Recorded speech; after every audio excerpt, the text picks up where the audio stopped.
Welcome back to Tales from the PowerAge. How you doing, guys? Good, cheers. Excellent. For those of you who've got a laser focused lens in your eyes, you'll notice tonight we are doing Monsters of Rock 1991, where, well, AC/DC headline for a record third time. Metallica, Mötley Crue, Queensrÿche, and the Black Crowes, all taking place on a sunny afternoon on the 17th of August, 1991. Can't believe it. Can't believe it was that long ago. So let's have a look at the programme, Gav, and show the guys what it was like. There was also a pretty cool ticket as well. It's a very cool ticket, yeah. Yeah, slightly embossed as well. There we go, Angus on there. And choosing not to go with the little devil guy logo. Yeah. That's AC/DC being ballsy. Pretty cool. All the normal stuff on the back as well. What you'll notice from this one, which maybe you wouldn't have noticed on other tickets, there's no camping on there because there was camping in this year. That was good. So it was good to see. For those of you that wanted to know what the price of the ticket was in those days, given how much Scorpions is costing, it was £22.50 plus rip-off. Oh, subject to booking fee, which he doesn't say actually what the booking fee was. So amazing. The programme as well, just here, which is pretty cool. But sadly, a Metallica on the back. You can just see that. Well, hopefully you can. No, probably not. No, you can't. No. The album, you can barely see it on that as well. You just see it on there. Can you? Just no, mate. Sorry. There you can. Oh yeah, yeah. No, you can. But yeah, cool stuff as normal. The normal sort of get up in the program with the intro and all the normal pictures, etc. Some of those stolen from the Razor's Edge program. I haven't got that program. It's the only one I went to where I didn't get the program, and I don't know why. Do you know I was going to ask you? Have you got the merch sheet? But sadly not. And some cool pictures of Metallica, Mötley Crue. Not sure what Vince Neil's wearing there, frankly. But not a lot by the look of it. Vince, if you're watching, let us know. Just put it in the comments. Be quite keen to understand what you I think it was Silver Hot Pants, but I might be wrong. I think I actually had a pair. I remember. And then we had some adverts for Queensrÿche, Black Crowes, and some other gumph as well. Alice Cooper was being advertised, the UK tour, and there's the AC/DC personnel. Relatively small operation. Just one or two. Yeah, just one or two. Right, let's have a look at the. We've got a couple of press ads that came out prior to the show. I love these. These really remind me of the day. You don't see anything like this anymore, do you? No. Another interesting thing is they've, if you look at the Mötley Crue logo, they've changed it because it's more contemporary with the actual gig date. They had a chance to switch out the logo, so this is the next Mötley Crue logo, whereas they were using the Decade of Decadence logo for the T-shirt and the program and the early ads. So yeah, interesting that they've done that. And that came out in September. Just go back, just on that, Gav. AC/DC normally used to do a bit for Donington prior to. They had done it in '84 on the back of their Nervous Shakedown. There was a big sort of Donington, but on this one you got the lovely patch and the limited edition number. There was also the satchel, but there was nothing about Donington on there. But on the 12-inch, I don't know if any of you remember the video, they got a bunch of fans together and this guy had his head shaved. He's got a brilliant Let There Be Rock T-shirt on. I can imagine you owning something like that, Jam. Yeah, that sort of that sort of condition. And there's a whole bunch of stuff about Donington in this, including the lineups. Brilliant. I'll just read you the first. It's hardly a paragraph. First sentence. So, in my finest Shakespeare voice, Donington without AC/DC is like sex with the light off. It's exciting and satisfying, but you sometimes wonder if it was worth coming.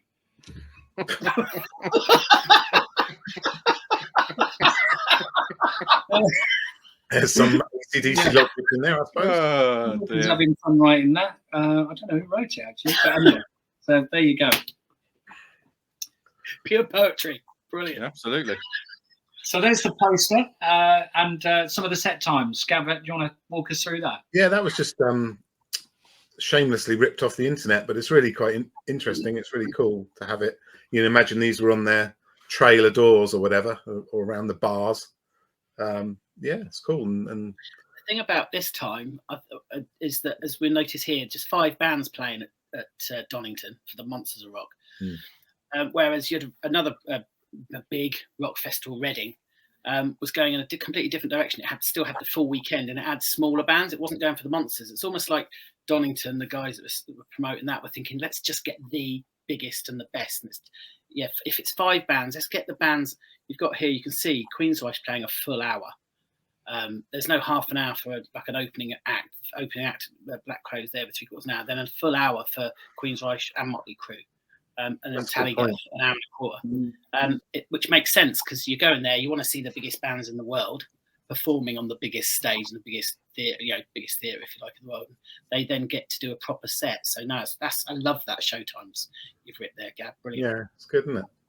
Brilliant. And the way the band logos get bigger and bigger. I mean, look at the size of Black Crowes.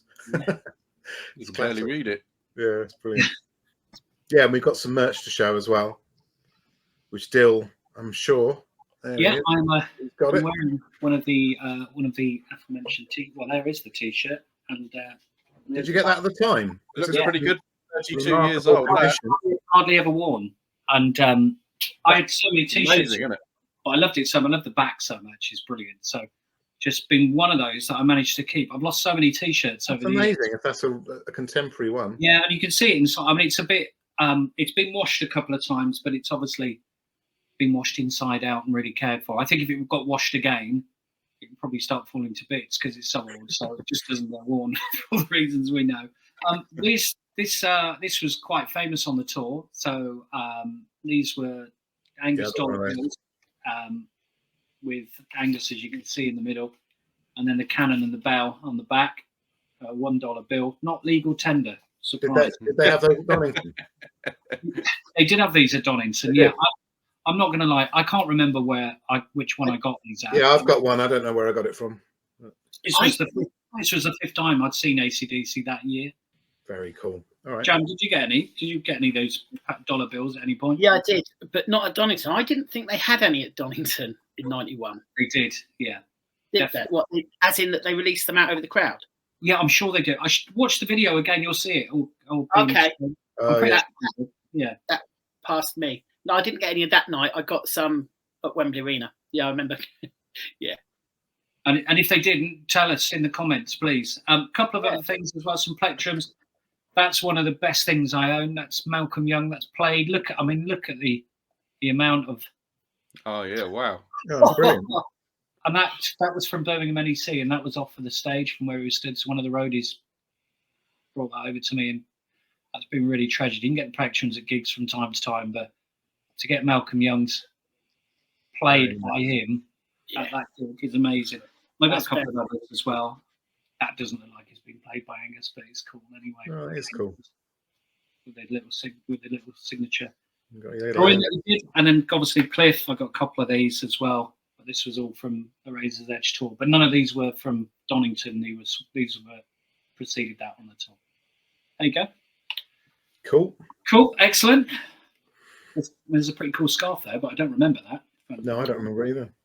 So let's go on to the Black Crowes. Jan, do you have any remember of the Black? Do you remember anything from these guys? Yeah, I remember supping a hell of a lot of lager during the first 2 bands because Black Crowes and Queensrÿche. Yeah, I don't want to say shite, but they weren't my cup of tea. They weren't my bag. They were not what I was into at the time. And when I did listen to them, it didn't make any sense to me. I didn't know what the hell they were doing there. So that was fine because it meant I properly got stuck in and had a few drinks. And it was awesome. So I really enjoyed it. Cool. Gav? Yeah, I do remember them, but not for a positive reason because I really like the album. I like mine was a positive. I like. Well, yeah. Slight change of tone, not. No, well, the change of tone is that I liked them, and I bought the album, and I like the album, and I love the production on the album. Yeah, Rick Rubin, I think, and but when they came to play the songs live, which I was pretty familiar with because the album had been out over a year, if I recall correctly, the singer did all the vocal lines completely different to the album. So if you're singing along, you were like, and you got it. If you felt like you got it wrong, but you were singing to the album, and he was doing it completely different, and that annoyed the hell out of me, frankly. And also, they only did 4 or 5 songs from the album, and as you can tell from this, taken from the internet, a ton of covers. I know there's a cover on the album, or 1 or 2 on the album as well, but you know, I would have preferred more songs from the album than all these covers. And it was all very loose and laid back and chilled. And I don't know if Donington was the right atmosphere for that. You know, we wanted a hard rocking, you know, kick-ass band. I don't know, wasn't the best band of the day, put it that way. How did they go down though? Did they go down all right? I can't really remember. I think okay. Yeah, I think everyone was pretty supportive. Yeah, I think they went down all right. They were sort of the new hope, weren't they, in terms of rock music? So you had these guys from the UK. You had the Choir Boys, I guess. They were sort of a throwback to 70s classic rock. So you think of Bad Company, The Faces, Rolling Stones, you know, the real classic rock bands. Yeah, not a million miles away from the Choir Boys, really, are they? Just not really, no. Southern American twist. Opening act, they were well known. Their record, as you said, really successful, and they've been touring extensively. So they were you knew the songs, didn't you, at the time? So it wasn't like an actual regular opening act. They were bigger than that, weren't they? To be honest. Yeah. But yeah, if it's not your thing, it's not your thing. But yeah. I love the Black Crowes because I love classic rock, right? And I'll make no apology for that. You think they were good that day? I thought they were okay. Tommy and I, and Tom, please comment in the comments after this. We were lucky enough to see them on their second ever date in the UK, which was the wedding suite at the Holiday Inn at Walsall Junction 10. So it was tiny. It's a little random. And they were absolutely amazing. It was brilliant. They just blew the roof off. The sweat was coming off the ceilings. It was just fantastic. And when we came out, their bus had blocked our car, so we couldn't get out, or the car we were coming back in. I'm not saying we were driving because we weren't, for obvious reasons. And anyway, to cut a long story short, they went back to the Holiday Inn, and that's probably not a story that we can share on here, but suffice to say, they were brilliant. They blew me away. I had the T-shirt. I'd stolen a poster that was on the wall because they were playing Goldwyn's in Birmingham as well, which had sold out. And Goldwyn's was the beer keller in Birmingham at the time. But yeah, I was super excited to see him again. It wasn't as it was cooler in a tiny little venue, which was nuts, than it was to 80,000 people. But you know, I love the Black Crowes, and I went to see them again a couple of times after that. Saw them at Oxford Apollo. Or New Theatre because it changed its name, and then Hammersmith Odeon, I think, a week afterwards. And I was really disappointed. I was on the front row at Oxford, and I was really disappointed with that. They were going through. I mean, there's lots of documented stories about the Robinson brothers falling out, etc. Yeah. I mean, we witnessed that on the night we were with them. So, but look, great album. One of the best debut albums actually at the time in my mind. I thought it was brilliant. Yeah, great. Brilliant. Yeah. So. This gig won't be remembered. Isn't one that the Black Crowes will be totally remembered for. There are other bands on this bill that stole the march, I think, on that day. So should we go to the next one?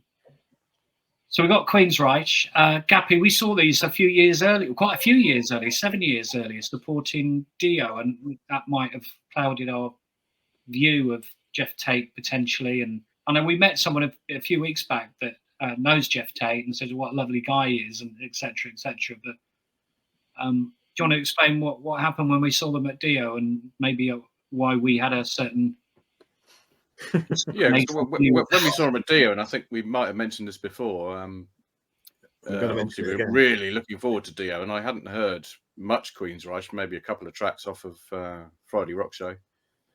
And Jeff Tate came on with some sort of plastic shield around his head, which, of course, really didn't endear himself to a crowd of metal maniacs at Oxford Apollo, and got absolutely slaughtered.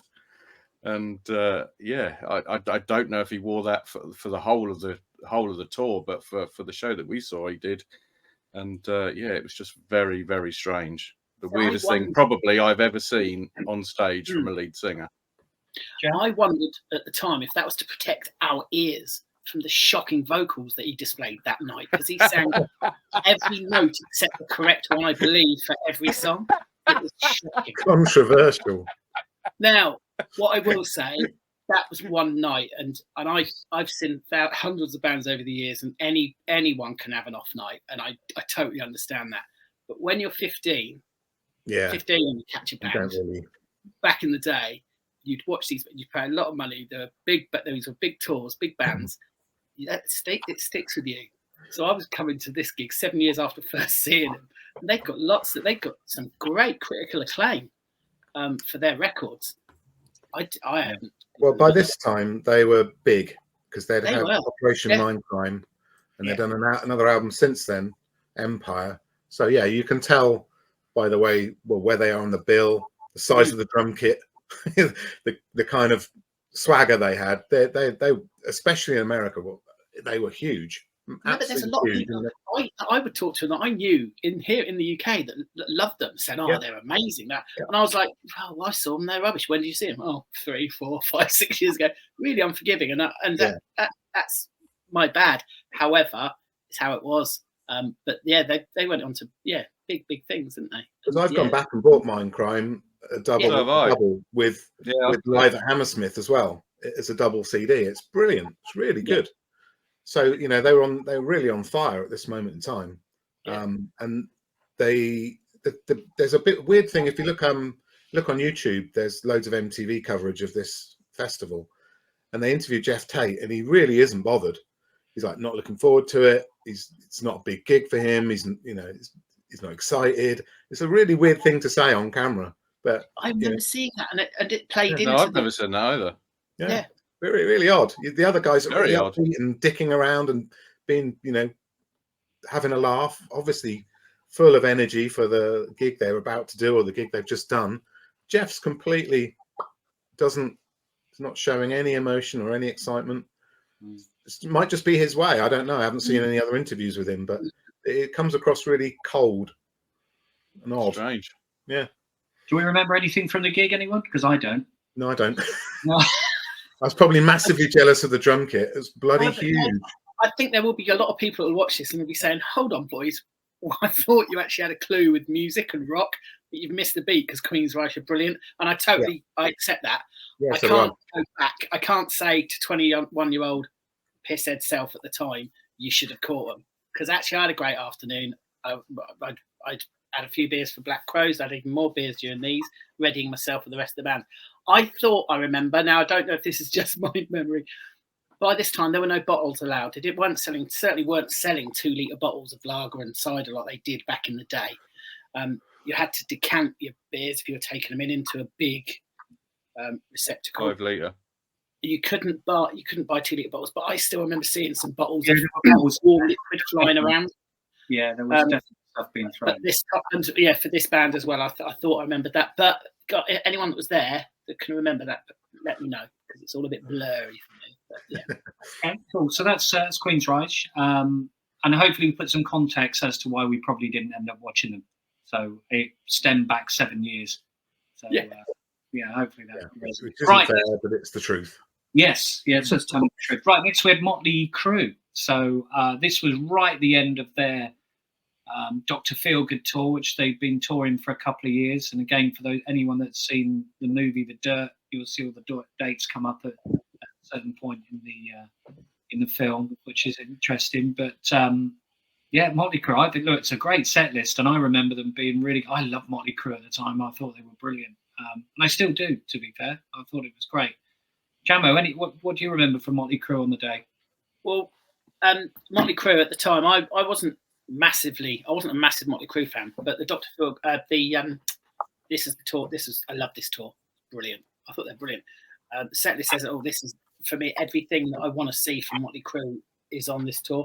I'm not a big fan of a Pistols cover, but people used to do that. I'm not quite sure why, but everything else is superb, and all their actual, in my mind, the hits were on display here, and I thought they were really, really good. We'd seen them open up in. We'd seen them open up in '84, obviously. Again, supporting AC/DC in 1984, Donington, and I wasn't a big fan. But this is 7 years later, and they're really popular. And that decade of decadence, the actual hit single record, the actual record, is just superb. For me, that I was never a big fan of each of their records, but each record they did seemed to have a couple of banging tunes on it. So it came for me, them as a greatest hits band with that album. That's the album of theirs that I return to. I don't often listen to, except the Dr. Feelgood album, which I really, really like.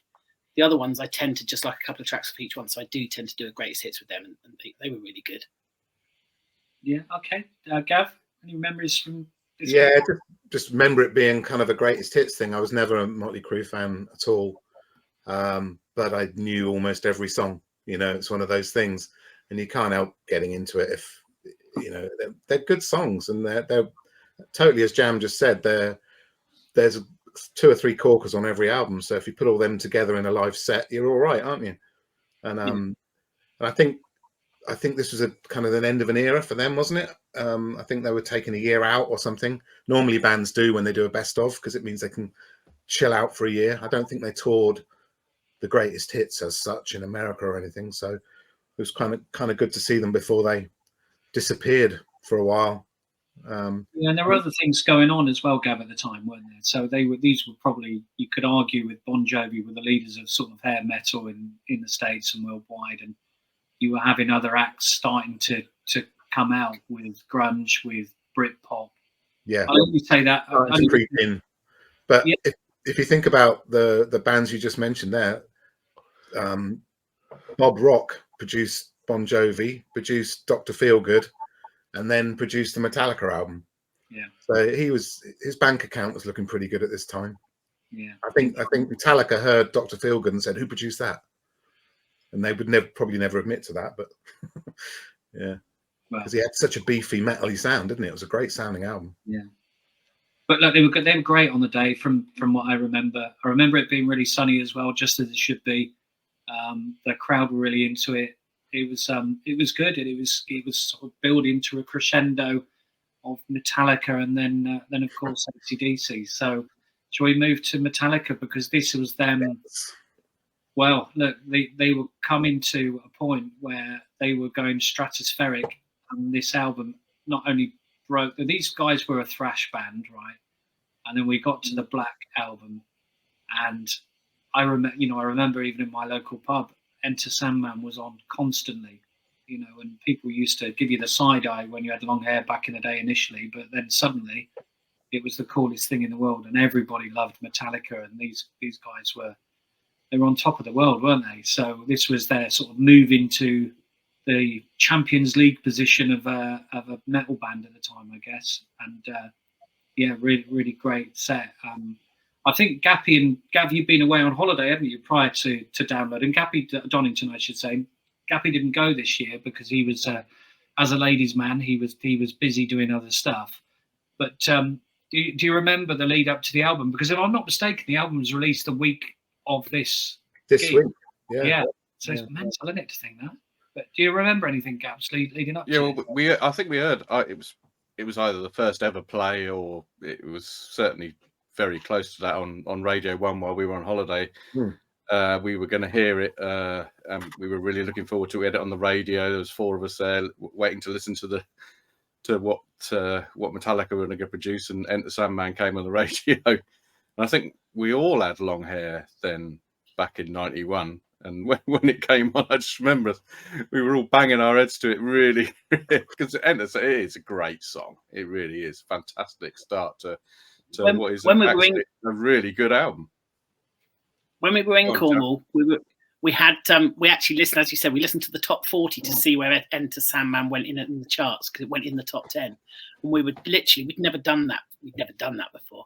And it went in, and I think it went in at something like number 7. We were literally all of it. There were 4 of us. There's me, you, Gav, and someone else. I think it was Josie. Yeah.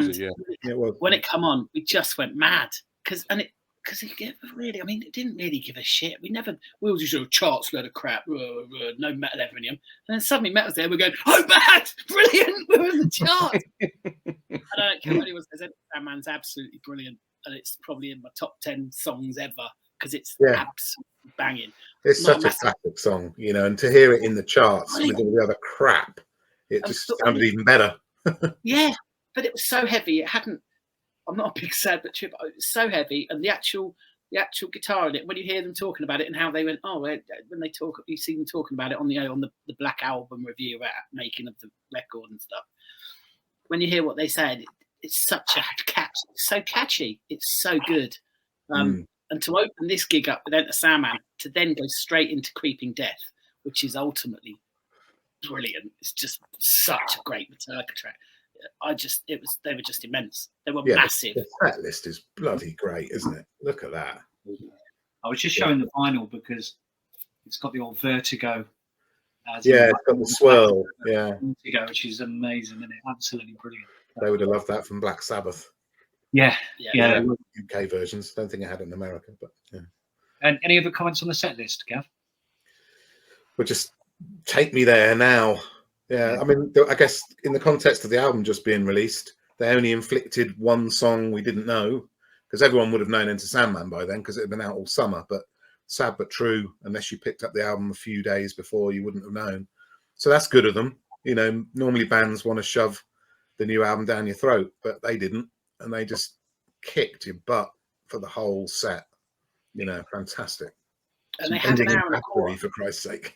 Yeah, but a great thing, they had actually an hour and a quarter to be able to present to us, which again that's the 5-band thing. If you've got 7 bands on the bill, you're probably not going to get an hour and a quarter. You're probably going to get an hour, aren't you?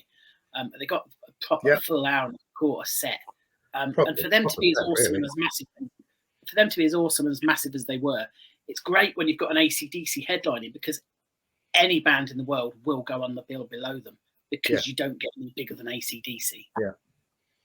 And I guess that's the first time we saw James looking like that, you know, with the kind of the fringe and the tash, you know, and the hair starting to get a bit shorter. And, you know, that was the start of his new look, wasn't it? From the I'm guessing this is the last time we saw metalhead from years gone by. I'm guessing it's the last time we saw Metallica not headline, I would guess, because how many times have they gone on headline and download and everything? Well, they didn't know how big the album was going to be, did they? No, they couldn't have imagined, could they? 1 week back from this. Insane. And they actually started with the single from the album. Yeah, mad. Man, which AC/DC at the time were well known for doing that in terms of opening the set. So you think back to '84, they opened with Guns for Hire, which was the single. I guess so. Yeah. Interesting. When we saw the DC at Wembley Arena, they started with Fly on the Wall. So it's quite an interesting change, because when we saw them in '87, I think they started with Creeping Death. Don't hold me to that, but I think it was Creeping Death. Yeah. Okay. Cool. I'm not normally a fan, a bit like Gav. Well, no, not as bad as Gav. I'm not usually a fan of covers, but Metallica are different, because one of my favourite Metallica records is the covers records they've done. And Am I Evil, I absolutely adore. It's just immense. And To Slip Last Caress. So when Metallica, no one does covers like Metallica. So in my defence, they're the exception that proves the rule. They can do what they like. When they do a cover, it's fucking brilliant. So for me, that encore is just out of this world. Last Caress, Am I Evil, Battery. It can't get any better than that. So yeah, absolutely. I think they did some other dicking about as well. They did Back in Black, and I might be wrong, but I seem to remember Lars doing Run to the Hills intro. And stuff like that. There was a real vibe. They smashed it out of the park. Any other band? There's another headliner. Any other headliner would have struggled, but you know that. I know we're going to go on to that next, but AC/DC, anyone can support them and can be amazing. And you're not going to have that issue with being blown off the stage, because I struggle to think of another headliner that could have coped with Metallica doing that before them. No, they wouldn't. 100%.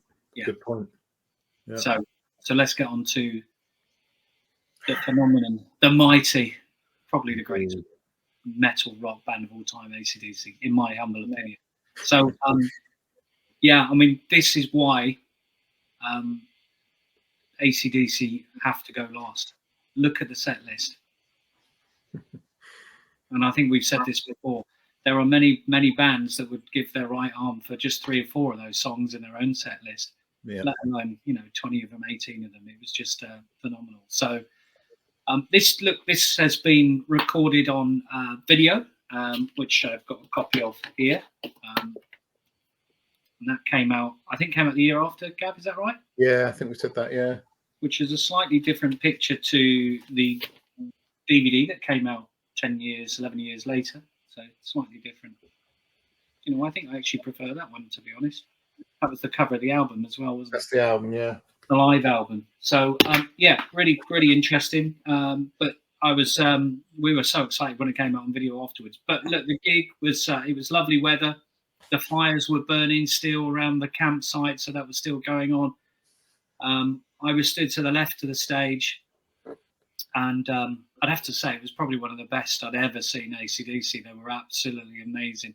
And there's a picture there with Angus pointing at Chris Evans's Dunlop Bridge with the light coming out of his Gibson SG, looking like God, which he probably is. It's amazing. I think Gab mentioned earlier it's one of the best photos ever taken. Oh, it just is, isn't it? I mean, that just sums up how brilliant the day was, really. The weather was good. You're at Donington watching AC/DC, you know, that's living all right, as they used to say. Yeah, absolutely. It just looks fantastic. And one of the things that AC/DC had done for this particular gig, they'd actually got the 21 guns across the top of the stage. Oh, yeah. So when we'd seen them before, there were a couple of cannons or a couple of cannons behind. They had 21 cannons over the stage. And of course, they had the whole lot of Rosie, the blow-up inflatables, which were brilliant. But if you watch the video, the intensity of the crowd, just everyone enjoying themselves, it's just brilliant. And if you haven't seen it, you can download this on YouTube. You can watch. There are clips and videos. I'm sure you've seen bits of it, but the Thunderstruck bit in particular is amazing. It's probably one of the best documented gigs ever, isn't it? If you think about the album and the DVD and everything else, you know, you can watch this anywhere, anytime. But it's brilliant. Chris Slade on drums as well, which is different. He did a great job, didn't he? Yeah. Yeah, you can just about see his bald head there in the Angus picture. Oh yeah, you can as well. Yeah. Well done. That's an eagle-eyed viewer right there. Jamo, what do you remember from the gig? Well, we'd seen them. We'd already seen them a few months before in April, hadn't we? And we'd seen them extensively. So at this stage, we're 21 years of age. And the thing is, I remember I stood to the left as well of the stage, but I stood back, and I felt in a really great place, knowing that I was now a veteran of seeing. This was Monsters of Rock, and this is the monster of rock. So when you're going to a big festival, it's a bit different. You're going off to a festival, and people say, "Oh, what are you doing?" "Oh, I'm going to a festival." And then, "Oh, who's playing?" And often you say, and they go, "Oh, I've never heard of them." And when you're saying, "Oh, AC/DC," the world knew AC/DC. So, "Oh, wow, okay, that would be great." "Yeah, it will." And I've seen them however many times. So for this, I remember being able to stand back. It had been a long day. Mötley Crue and Metallica were awesome. I'd had plenty to drink during the first couple of bands, obviously, because what else was I going to do? And I remember stepping back and standing back and just watching this. It felt massive. Everything about it, I don't know, it felt like a massive big the whole deal. Production was massive. The production was enormous, wasn't it? Yeah. It was Whitesnake the year before. They had some lights and stuff. But with the inflatables, the light show. So Cosmo does the lights. He's a good friend of ours. He's been doing it since Back in Black. They looked absolutely incredible. AC/DC, very famous for the light shows, not in terms of lasers, but the way that they work above the band. You had the 21 guns across the top of the stage and the stack of Marshalls. And oh my God, was it loud. Yeah, you've got this thing, you've got the production value. Everything's there. You said the whole lot, Rosie. You've got your Hellsbells. You've got everything going on. And you're just back, and everyone loves AC/DC. When you go to a festival, not everyone loves every band. That's accepted. And when you've got a headliner, not everyone likes headliner. That's fine. Everyone likes AC/DC. So when you're going to a show like that, you've actually no one buggers off after. You know what I mean? No one leaves after Metallica. No. Everyone wants to see AC/DC. So every ticket's been sold. Everyone's there, and I just remember just being massive. When you got the lights are going, the sun's going down on a great day, and you've got the ultimate band playing to you. I remember that it's just a special feeling, and that's why I think a lot of people, watch this pod today and will be thinking the similar thing. Think, yeah, it was great. It was great. The real Tales from the PowerAge. This is because is this AC/DC? I mean, it's hard to say. Is this them at their peak? Is this them? Yeah, arguably, I mean, there's lots of arguments. We all love Bon Scott, right? And they were a different band in the late 70s, completely different, to what they were in the early 80s. But I think they got to a point where they were so polished at this point, and this was arguably, I've seen them 19, 20 times, right? And this was probably the best I'd ever seen them, and still probably is when I look back on it. It was amazing. And of course, they were promoting the Razor's Edge album at the time. Yeah. Which, my only disappointment would have been them not playing the best song on the record, which obviously is "Shot of Love," which I absolutely adore. Yeah, I knew you did. One of your favourite tunes is the picture, didn't you? And there's one other thing they sent out as a promo. Certainly better than Money Talks, anyway. Well, that was good. Dollar Bills came out of Money Talks, but this was a promo to radio stations, which is a red vinyl. It's only 4 tracks on this for the album. But okay, so that was AC/DC at Donington, 1991. Mm-hmm. Just one other memory from me. We haven't talked about camping. I don't know if any of us remember how we got there. Did we stay anywhere? How we got back? I think I went up on the day and came back on the day. Yeah, I did too. I remember the Cannons at the end of the gig. There's 2 gigs that I've had problems with my ears. This was the first. And the second one was seeing AC/DC in Rotterdam. Both times when the Cannons were going off. I couldn't hear properly for a week after this gig. And I was working on I was a student at the time and working on a farm actually over the summer.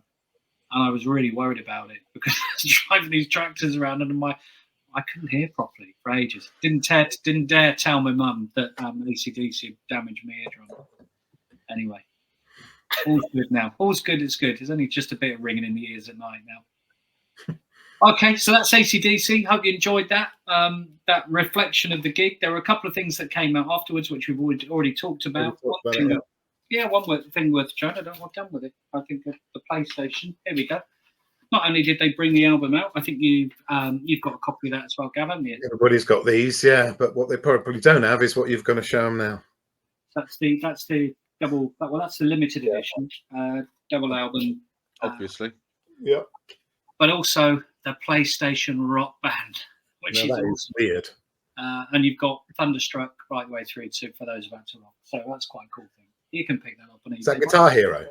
Yeah, I actually used to play that, or Rock Band Guitar Hero. Yeah, it's brilliant. It's absolutely awesome. Dreaming that you're Angus. Cool. So, something we need to tell you. We've got a new Tales from the PowerAge live channel. So the link's there. Look out for our escapades up and down the country where we're not some of these people that just video the whole show. We video 1 or 2 tunes from the show and we put it on this. So there are some really, really good stuff on there. So please have a look, get involved, comment, etc. as always. Yeah, there's a ton of stuff on there already because Dill's been doing it for a while. So check it out right now. There's a ton of stuff, ton of good stuff. Please sub, and there's some stuff that's been really well watched. And there's some other little gems in there that haven't been watched as much, which I'd really encourage you. If you like watching YouTube and you don't like watching Coronation Street, get this on. Much better watch. Right. As always, you can get in contact with us on Facebook on Tales from the PowerAge. You can get in contact with us on X, formerly Twitter.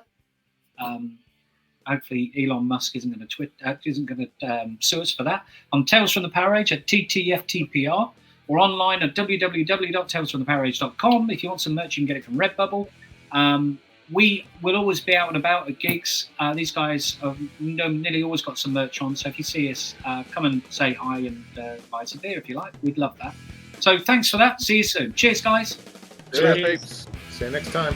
Bye-bye. Bye.